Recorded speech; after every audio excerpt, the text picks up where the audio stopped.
Alright guys, welcome back to another video. This one is titled Gym Anxiety 2. Why the gym feels scary and why it doesn't have to be that way.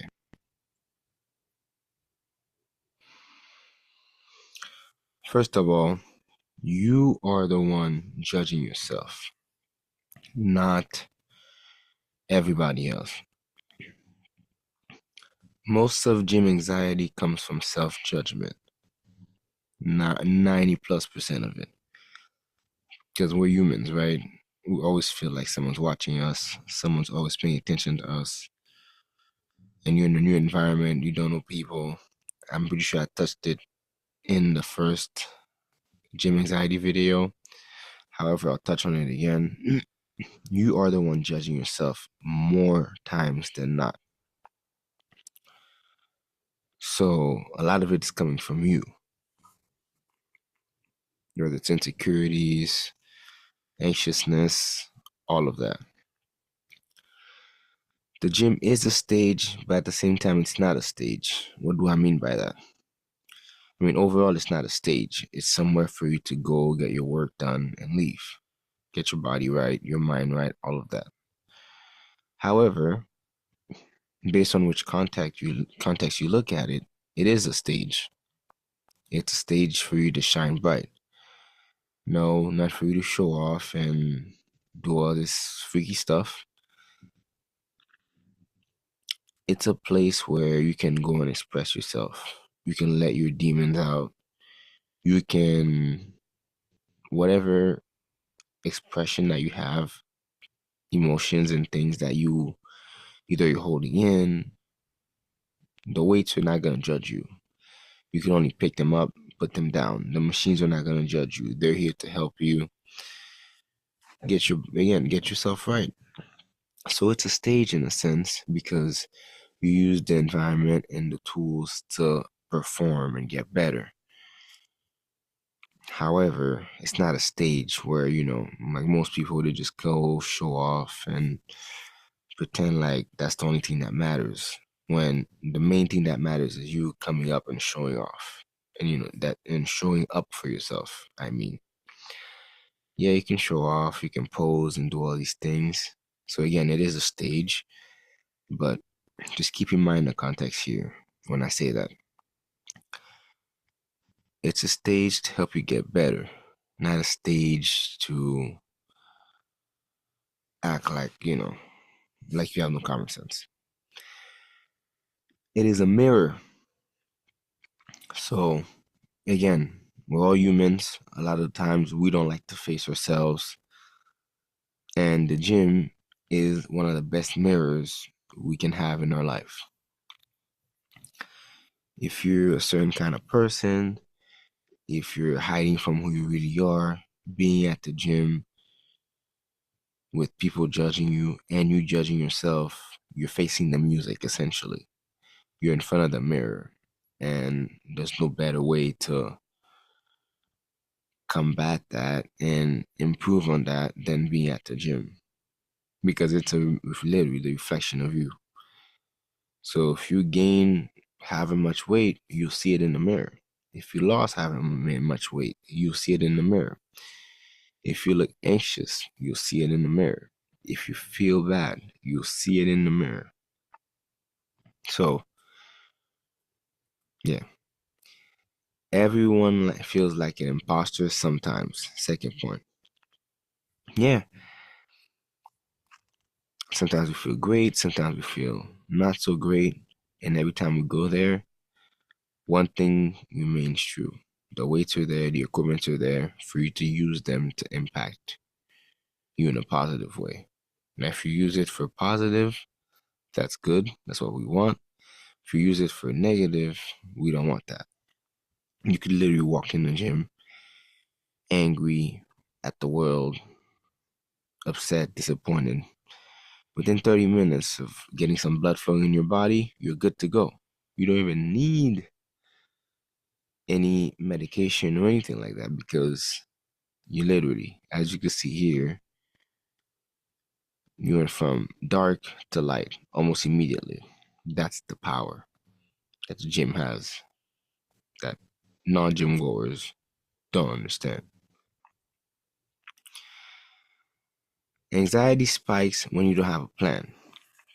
So again, a lot of people here, they have anxiety about the gym or in general, but you notice that when you don't have a plan set up in place, that's when you feel the most anxious because essentially you're not ready for the task at hand. You're not ready for battle. You're not ready for war. And anytime you're not ready or you're not prepared, you're going to feel anxious because there's the unknown on the other side. So you walk around with wandering eyes, it will increase your anxiety. Walk around looking left and right. Oh, what's this person doing? What's that person doing? Am I doing upright rows right? Because this dude is huge and he's doing upright rows a different way than me. You know, am I doing it his way or my way? What did the science say? What did the science not say? He might be doing it wrong. He might also be doing a controlled rocking lateral raise or upright row that you're not really too sure of. So I always say it's very good to have a plan for yourself. It's time efficient. It's overall better. So there's no debate on that. But if you don't have a plan, you're gonna be anxious. And then so a good way to reduce anxiety is to come to the gym with a plan. Period. Even so, walk in with the three main lifts of your program. Walk in, do them, hit them hard, and get out. You don't have to feel like you have to spend the whole day there because it's not gonna really benefit you if you do spend the whole day there. But you got your main lifts, you do them, you progress on them, easy enough. As you develop the habit, you will most likely increase your volume. But if you're anxious, start with the low volume. Start with the low volume, high intensity. Over time, increase the sets, the reps, progressively overload, which is which is what it's about.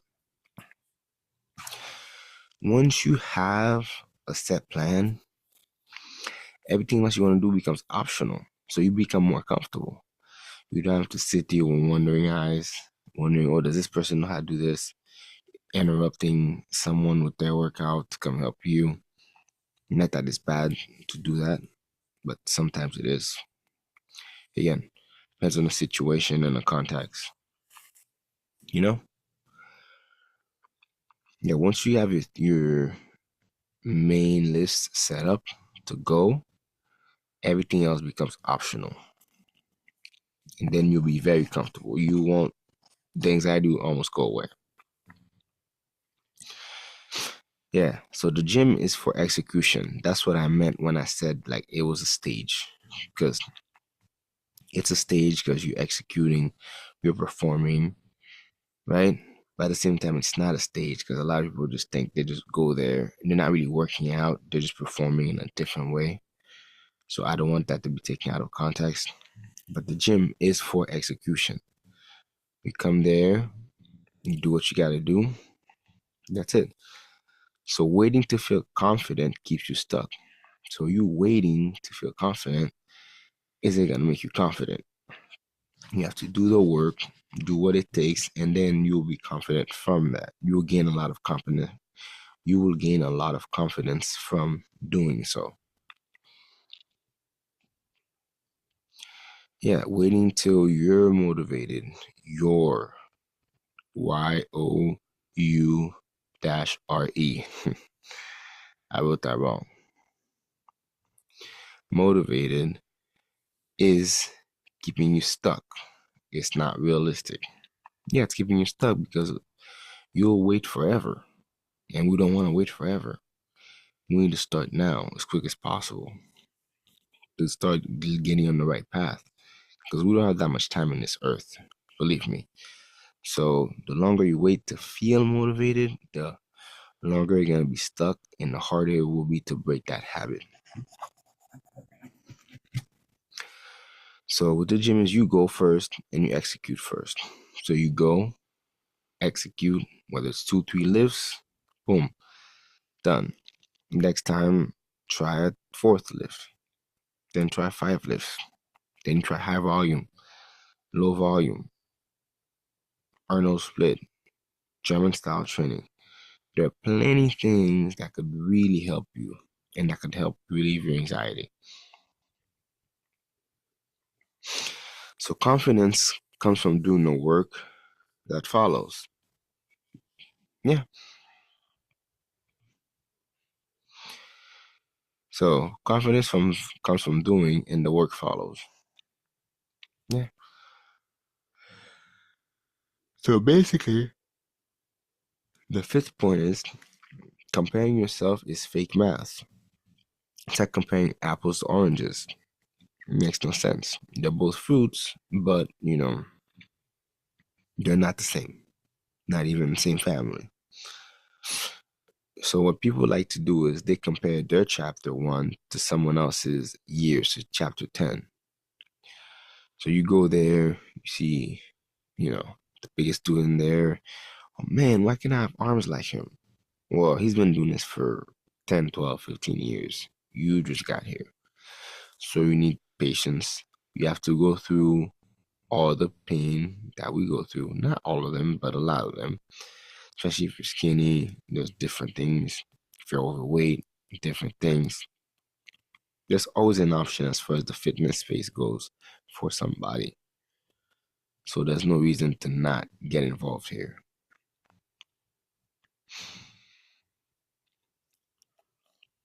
So another thing is, fitness is a long-term game, not a quick fix. Not like somewhere you go and just take a shot and you're good.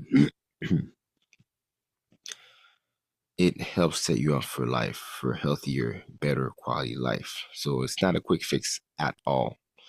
People that think of it as a quick fix will give up very quickly, and it is not for them.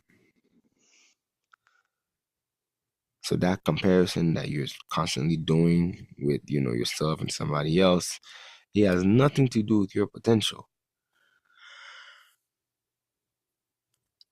It doesn't really help you achieve that goal. So you comparing yourself does absolutely nothing. The only thing you can do is compare yourself to your old self and make sure that you're improving constantly. That's the best way to go about it. That's the only way to go about it. So comparing yourself to this person and that person is, again, fake math. You'll get nowhere doing that. Uh-oh, now we're getting sentimental here. Anxiety means you care, not that you're weak. Now, if you didn't care, you wouldn't feel it, which is true. Anxiety shows up right before growth. Now, I don't know about you guys, but there's this book, The Obstacle is the Way by Ryan Holiday, where he talks about obstacles are the way to success. He really goes through different stories about how people used obstacles to overcome circumstances in life and how they frame it in a positive way. I think all of you guys should read that book. One of the greatest books ever created, in my opinion. Yeah, so anxiety always shows up right before growth happens. So you'll say like it's always scary when you go try something new. It's like, yeah, once you get acclimated with it, you're good. Once you go through the trial and tribulations, it becomes second nature to where it's like, okay, I've done this before. So your anxiety levels will drop. Now, to some people it might not, but in most cases, it will drop. So I think it will drop significantly if they put in the work. Also, it's a transition phase, something you're not used to. So you're going to be anxious at first, either way, whether that's at the gym or any new job, new school. It's natural to feel anxious because you don't know it all.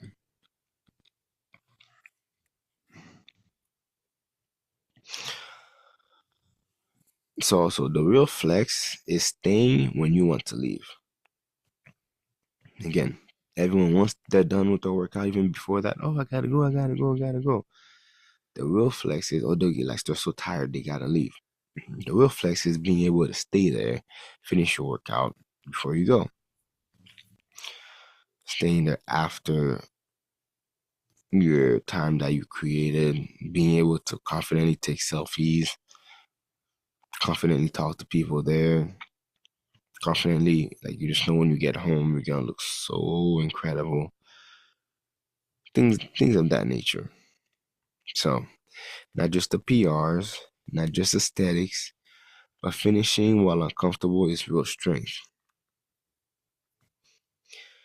Also, keeping the promises you made to yourself.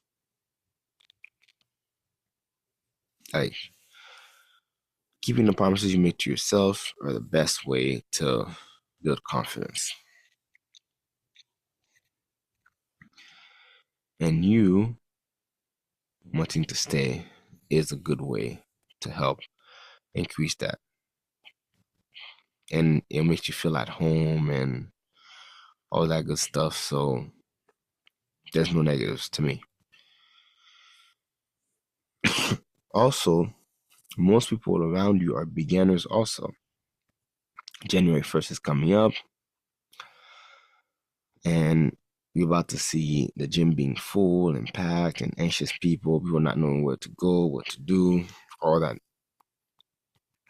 So there's a girl I know, shout out Jenny. She was actually, the video is her idea because I thought I was done with this gym anxiety stuff, but I got a new perspective on it when she asked me about doing it. She said that a way that she overcame her anxiety is because one girl started on the tread, so first she would go to the gym, get on the treadmill, walk around, look at, not walk, while she was walking, observe the gym, look at the machines, get a good feel for them until she started using the machines. Now she's, if you know her, it's like, everybody loves her. She's incredible. Yeah, she was on the treadmill, looked around, figured out how to use some of the machines and tried them, and over time got more confident with the equipment. So there are different ways to look at it. There's people not gonna look at you, so don't worry too much about it. However, this is a nice, easy transition way to do it, where you just go scout around, see what's going on, see what things are, and one day you come and you try them. That'll hurt nobody. Also, most people weren't experts. People spend years in the gym and they're still not experts. So that should ease off the anxiety a little bit, because you're not gonna sit here and think everyone knows what they're doing and you don't. Also, they were figuring it out. They were figuring things out just like her. She did notice that. She did notice that a lot of them are beginners. So that kind of gave her an extra boost to, go ahead and start trying. So that's another way to reduce gym anxiety. Yeah, overall, man, this gym anxiety stuff, at the end of the day, you guys, we all face it different ways, different, there are different ways of doing, facing it and things like that. I gave you 2 videos. Comment, see if you have, let's see if you guys have any other ideas and points. I would love to hear them. But yeah, until next time, take care. Happy holidays. Until next time.